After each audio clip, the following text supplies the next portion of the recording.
سلام كما يتخونوا كبرات تقاتلتي EFBN ستوديو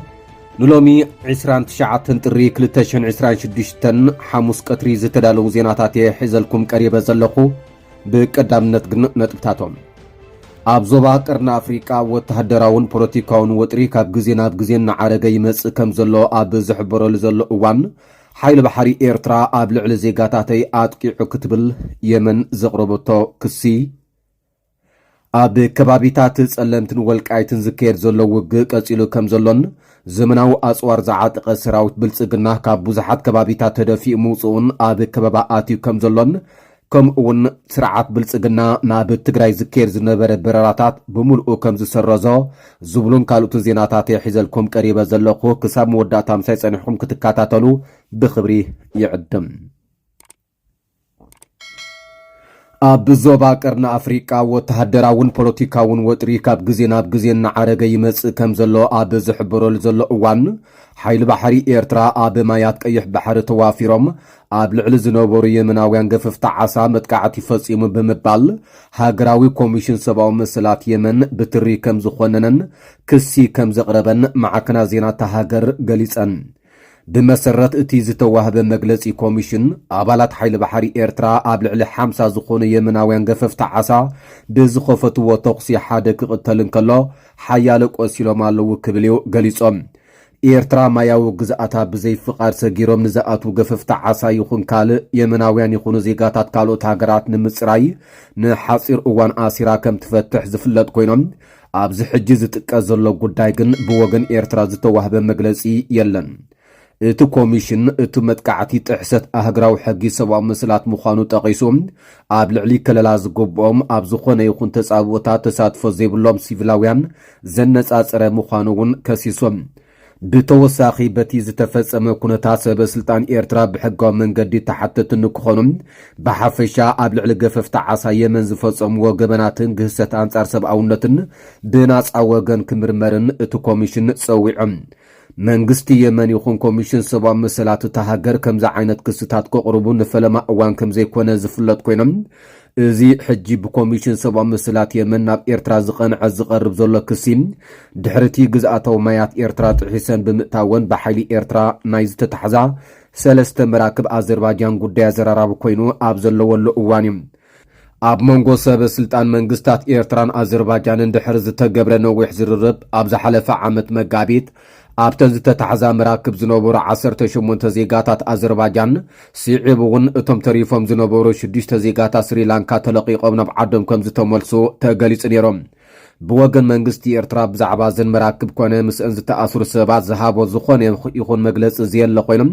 كالوت منጭታት ግን اتن مراكب ناب ኢትዮጵያ ዝقنع اصوار صعنن منبارن يوم زغلصم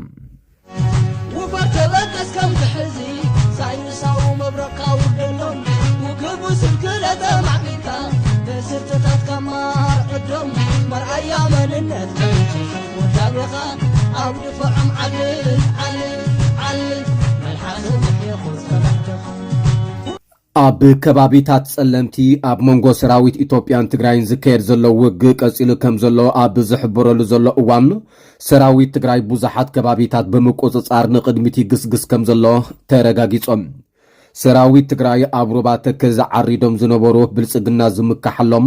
ብተከዘ ጋርድ ዝፍለጡ ሰራዊት ሒሱ በመስጋር አብ ከባቢታት እንዳባጉና ዝነበሩ ደምሲሱ አብ ማይ ጸብረን ከባቢያን ዓሪዶም ዝነበሩ አብ ከበባ አትዮ ምውታትን ቁስላትን በመግባር አንፈት መጥቃዕቱ ናብ ዓደርቃይን አንፈት ወልቃይትን ገይሩሎም ሰራዊት ትግራይ አብዝ ሕጂ አብ ከባቢታት ጸለምታ ዓሪዶም አብ ልዕል ሰላማዊ ህዝቢ ግፍዕን መንግልት ዓንዘብ ጽሑ ዘለው ሰራዊት ብልጽግና ዘካይዶ ዘሎ መጥቃዕቲ ንቅርጽ መሬት ናይ ተከባብን ብዝሕን ዓይነት ዕጥቅን ጸላእን አብ ግምት ብምእታው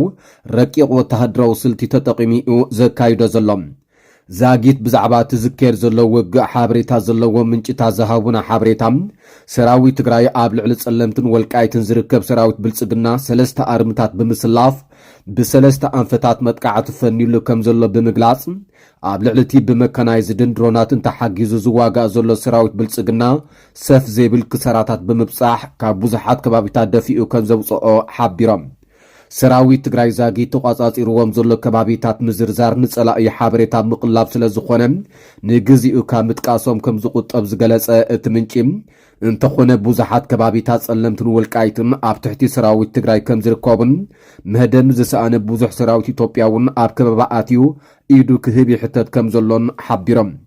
ኣብ ዝሓለፈ ሰሙን ምርኢት ሓይሊ ኣየር ብምክያድ ኣብ ቅድሚቲ ዘመናዊ ኣጽዋር ዝዓጠቐ ሰራዊተይ ደው ክብል ዝኽእል የለን ክብል ክምካሕ ዝተሰምዐ ኣብ ኣሕመድ ክሳብ ኣፍንጭኡ ዘመናዊ ኣጽዋር ኣዕጢቐ የአ ዝብሎ ሰራዊቱ ሩባ ተከዞ እውን ትኹን ኣጽኒዑ ክከላኸል ዘይከኣለም እተን ኣለዋ ንዝብለን ዘመናዊ ነፈርቲ ውግእ እውን ንገስጋስ ሰራዊት ትግራይ ካዓግታ ኣይከኣላን ነዚ ብዝተሓዝ ዜና ፕሬዚደንት ግዝያዊ ምምሕዳር ትግራይ ነበርን ናይ ሕጂ ኣማኻሪ ቀዳማይ ሚኒስትር አብይ አሕመድ ኣብ ጉዳያት ቀርኒ ኣፍሪቃን ጌታቸው ረዳ ነዚ ሕጂ ዝካየድ ዘሎ ኩናት ኣመልኪቱ ኣብ ማሕበራዊ ድረገጽ እቲ ዝገርም ሕጂ እውን ህይወት መንእሰይ ከም ቀንዲ መሳርሒ ውግእ ምጥቃም ብምቕጻል ከምቲ ልሙድ ብኸበድቲ ኣቐዲምካ ሽፋን ሂብካ ዝኽፈል ዋጋ ምቕናስ ዝብል ናይ ውግእ ስልቲ ጠፊኡኩም ክላሽን ዝሓዘ እግረኛ ኣቐዲምኩም ተወድእዎ ዘለኹም እተን መዳፍዕ ንመዓስን ንመንን ክኾናኹም ክቡር ዋጋ ህይወት መንእሰይዶ ኣለኹ እየ ንምባል ጥራሕ ተሳውሪ ኢኻ ክብል ጽሒፎም ኣብ እዋን ወራር ትግራይ ሓደ ካብ ላዕለዎት ኣዘዝቲ ሰራዊት ትግራይ ብምዃን ተዋጊእ ዝዋግአ ኣብ በረኻታት ኮይኑ ምስ ዓበይቲ ማዕከናት ዜና ዓለም ቃለ ምሕተት ብምክያድ ናይ ትግራይ ኩነታት ኣቓልቦ ማሕበረሰብ ዓለም ክስሕብ ልዑል ተራ ዝተጻወተ ጌታቸው ረዳ ኣብዚ ሕጂ እዋን ግን ጸግዕን ኣገልጋልን ብልጽግና ኮይኑ ይርከብ እዚ ከምዚ ኢሉ እንከሎ መንገዲ ኣየር ኢትዮጵያ ካብ ኣዲስ ኣበባ ናብ ዝተፈላለዩ ኣብ ትግራይ ዝርከቡ ማዕርፎ ነፈርቲ ዘካይዶም በረራታት ከም ዝሰረዘ ተገሊጾም ቢቢሲ ትግርኛ ንሎሚ ካብን ናብን ኣዲስ ኣበባን ትግራይን ክካየዱ መደብ ዝተታሕዘሎም በረራታት ከም ዝተሰረዙ ካብ ዝተፈላለዩ ተገልገልቲ ኣረጋጊጽ ኣለኹ ዝበለ ኮይኖም ብመሰረት እቶም ተገልገልቲ ዝበጽሖም ናይ ጽሑፍ መልእኽቲ በረርኦም ከም ዝተሰረዘ ክፈልጡ ከም ዝተገብረ ብምሕባር ምኽንያቱ ድማ ዘይተሓሰበ ኩነታት ምዃኑ እቲ ናይ ጽሑፍ መልእኽቲ ይገልጽ በዚ መሰረት ካብ ኣዲስ ኣበባ ናብ መቐለ 8 ሑመራ 1 ሽረንዳ ስላሰ 3 ኣኽሱም ድማ 2 ካብን ናብንተን ማዕርፎ ነፈርቲ ንሎሚ ክካየዱ መደብ ተታሒዝሎም ዝነበሩ 14 በረራታት ተሰሪዞም ኣለዉ ኣብቲ ከባቢ ዝርከብ ሪፖርተር ቢቢሲ ትግርኛ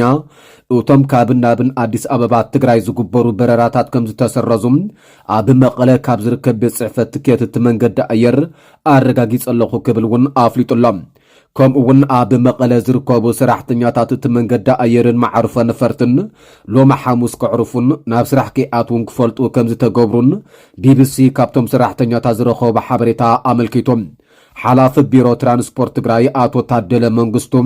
ናይቶም በረራታት ምስራዝ ከም ዝሰምዐ ምኽንያቱ ግን ከም ዘይተገልጸሎምን ከም ዘይፈለጡን ንቢቢሲ ትግርኛ ተዛሪቦም እንተኾነ ካብ መንገዲ ኣየር ኢትዮጵያ ይኹን ካብ መንግስታዊ ኣካል ብዛዕባ ዝዛጊ ዝተዋህበ ዕላዊ መብርሂ የለን ስሙ ክግለጽ ዘይደለየ ሰራሕተኛ መንገዲ ኣየር ኢትዮጵያ ናብ ትግራይ ዝግበር ዝነበረ በረራታት ከም ዝተሰረዘ ዘረጋገጸ ኮይኖም እቲ ሰራሕተኛ መንገዲ ኣየር ንሎሚ ሐሙስ ጥራይ በረራታት ተሰሪዙ ዘሎም ይኹን እምበር ንዝቕጽሉ መዓልታት ዝግበር በረራታት ኣብቲ ኩነታት ዝምርኮስ ይኸውን ክብል እንከሎም ምኽንያት ናይ ዝሃንድብታዊ ውሳነ ግን ካብ ምግላጽ ተቖጢቡሎም